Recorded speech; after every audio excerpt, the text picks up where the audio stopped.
இன்றைக்கி ஒரு சட்டுன ஒரு சமையல். ஆமாம், பருப்பு பொடியும் முருங்கைக்காய் கூட்டம். ஆமாம், முருங்கைக்காய் நிறைய காய்ச்சிருக்கு இந்த வருஷம். ஆமாம், எல்லோரும் கொடுத்துட்டுருக்கேன், அப்படி இருக்குது நிறைய.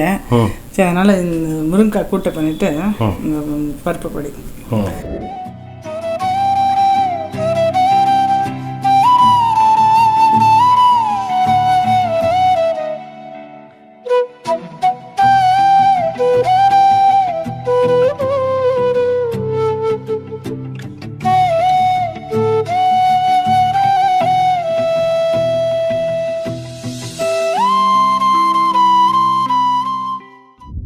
பருப்பொடி வந்து இது 6 மாதம் ஒரு வருஷத்துக்கு வச்சுக்கிற மாதிரி பண்ணி எண்ணெயை விடாமல் வறுத்து பண்ணி காமிக்கிறேன்.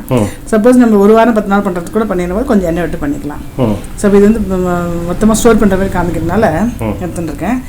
பருப்பு, அப்புறம் 2 மிளகா, உப்பு போட்டு எல்லாத்தையும் வறுத்துக்கணும்.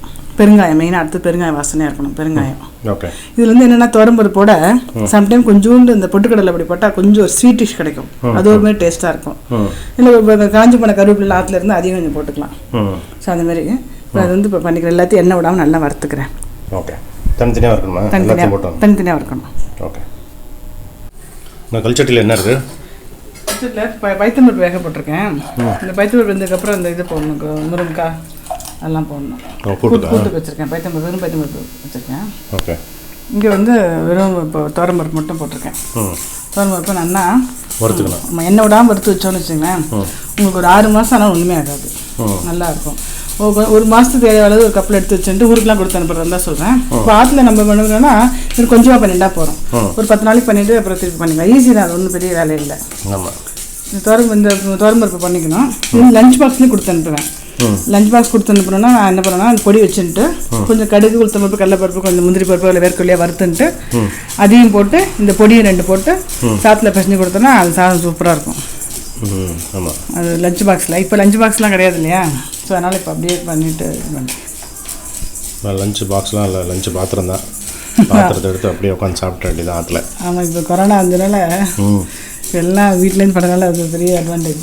ஆமாம், டிஃபன் பாக்ஸ் பண்ணுறதுனாலும் பருப்பொடி சாதம் வந்து அப்படி பண்ணி கொடுத்தாலும் நல்லாயிருக்கும். நல்லா 4 ஸ்பூன் நல்லெண்ணெயோ நெய்யோ விட்டுன்ட்டு பொடியை போட்டுன்ட்டு கொஞ்சோண்டு கடுகு, உளுத்தம்பருப்பு, கடலைப்பருப்பு, முந்திரியோ இல்லை வேர்க்கொல்லியோ வறுத்து போடணும். போட்டு பிசைஞ்சு வச்சோம்னா தேவாமிர்தமாக இருக்கும். ஆமாம், இது பேர் பருப்பு பொடி இல்லை? பருப்பு பொடி. ஆமாம், கொஞ்சம் வந்துருக்கு முக்கால்வாசி. இந்த டைத்தில் ஒரு 3 தக்காளி நறுக்கிருக்கேன்.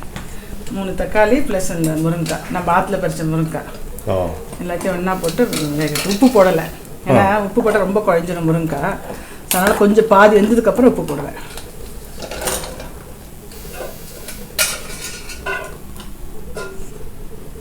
மிளகு வாசனை தெரியக்கூடாது, அதனால் ஒரு 1/2 ஸ்பூன் மிளகு. எவ்வளோ காரம் வேணுமோ அந்த அளவுக்கு மிளகா. இதுவும் எண்ணெய் விடாமல் தான் வறுத்துக்கணும். எண்ணெய் விடாமல் வறுத்தோம்னா ரொம்ப நாளைக்கு இருக்கும், ஒன்றுமே ஆகாது. நம்ம 10 நாள் காலி பண்ணுறோன்னா ஒரு ஸ்பூன் நெய்யை விட்டு வறுத்துக்கணும், நல்லாயிருக்கும். எண்ணெயோட டேஸ்ட் சூப்பராக இருக்கும்.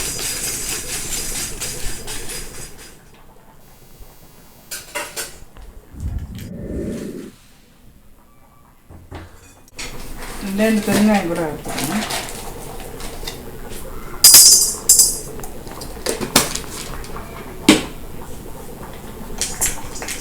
பெருங்காயத்தை போட்டுட்டேன். இங்கே கொஞ்சோண்டு அந்த டேஸ்ட்டுக்கு துளியூண்டு பொட்டுக்கல்ல போட்டால் அது கொஞ்சம் ஸ்வீட்டிஷ் கிடைக்கும். இதனால் ஒரு 1/4 டீஸ்பூனோ அது கையோ போடலாம். இது வந்து வேணாலும் விட்டுலாம், அது அவ்வளோ இஷ்டம். அது கை. ஆமாம். அப்புறம் இந்த கருவேப்பிலாம் ஆற்றுல கொஞ்சம் வாங்கிட்டு மிச்சம் அப்படியே அந்த ஃப்ரிட்ஜில் காஞ்சி போயிருக்கும் பார்த்தீங்களா, அதை வேஸ்ட் பண்ணாமல் அது இதோட கொஞ்சம் போட்டோம்னா அது ஒரு வாசனையாக இருக்கும். அதில் வாசனை வருமா? வரும். கருவேப்பிலை அப்படி வாசனை வரும். கொஞ்சோண்டு வேஸ்ட் பண்ண வேண்டாம், உடம்பு நல்லது இல்லை கருவேப்பிலை. ஸோ அதை இந்த சூட்டில் லேசாக போட்டு வறுத்துடும்.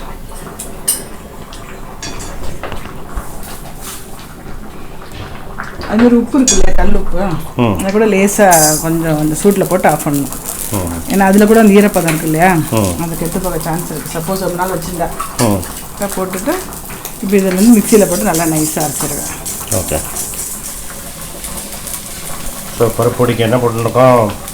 பருப்பு, வரமிளகா, பருப்பு, வரமிளகா, மிளகு, பெருங்காயம், கருவேப்பிலை, உப்பு, கொஞ்சோண்டு பொட்டுக்கடலை போட்டிருக்கேன். கொஞ்சோண்டு பொட்டுக்கடலை டேஸ்ட்டுக்காக. ஆனால் அது ஆப்ஷனல். கொஞ்சம் மஞ்சள் பொடி போட்டிருக்கேன், காய்க்கேற்ற உப்பு, ம் அப்புறம் கொஞ்சோண்டு அரைச்சி விடுறேன். தேங்காய் மிளகு தேங்காய் ஜீரகம் மிளகா. தேங்காய் ஜீரகம் மிளகா அவ்வளோதான். கூட்டு சிம்பிளான கூட்டு ம் ஆயிடுத்து. அதை அரைக்கிறேன், அதையும் அரைச்சிக்கிறேன். ஓகே. கூட்டு நான் கூட பண்ணிடலாம்ல? பண்ணேன், எல்லாம் பண்ணலாம். ஓகே. ஆயிடுத்து பருப்பொடி. கொஞ்சம் நான் கருவேப்பிலை இப்படி போட்டதுனால கலர் இப்படி மாறி லைட்டு பச்சையாக இருக்குது. அப்படியா? நம்ம அந்த கருவேப்பிலை கொத்தமல்லிலாம் சப்போஸ் காஞ்சி போயிடுச்சுன்னா வேஸ்ட் பண்ணாமல் இந்த மாதிரி என்ன பொடி பண்ணுறோம் அதில் சேர்த்துருந்துருவோம். ஓகே. இந்த அரைச்சிருந்தேன் இல்லையா தேங்காய் ஜீரகம் மிளகா, அது வந்து இதில் போட்டுருணும். ரொம்ப சிம்பிளான கூட்டு.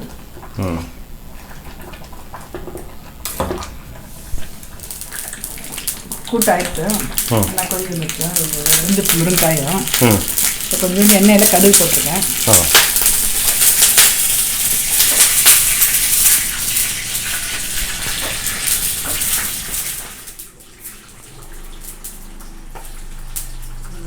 கடுகு வச்சுட்டு உளுத்தம்பருப்பு போட்டேன், கொஞ்சோண்டு பெருங்காயம்.